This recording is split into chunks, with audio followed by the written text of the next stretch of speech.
সব মতবাদ দেখা শেষ, ইসলামের ইসলামের বাংলাদেশ। উল্টা পাল্টা বললে স্লোগান, একটা এদিকে আরেকটা দেখি পাল করে আরেকবার। সব মতবাদ দেখা শেষ, ইসলামের বাংলাদেশ। চালু করছে, মোটামুটি চালু।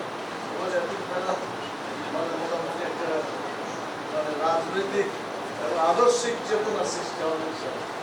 লক্ষ্যটা বলছিলেন, তোমরা দোয়া করবা যাতে বাংলাদেশে আল্লাহর আইন চালু হয়। মানুষের আইনে কোনো শান্তি নাই, আল্লাহর আইনের মধ্যে কি আছে? শান্তি আছে। আমরা কার আইন চাই? আল্লাহর আইন চাই। সব লোকের শাসন চাই, আল্লাহর আইন চাই। আল্লাহর আইন চাই, এটা আমাদের স্লোগান। আরেকটা স্লোগান আছে, আল কোরআনের আলো। যদি বলো আল কোরআনের আলো,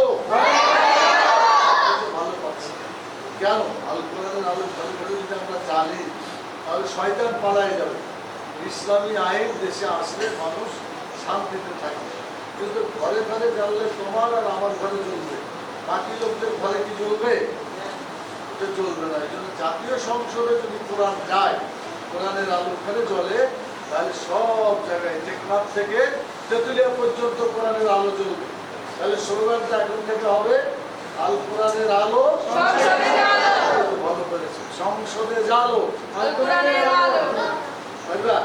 জোরে বলতে হবে, আল কোরআনের আলো, সংসদে জালো। সংসদ তো চলবে, ওটাও চলবে।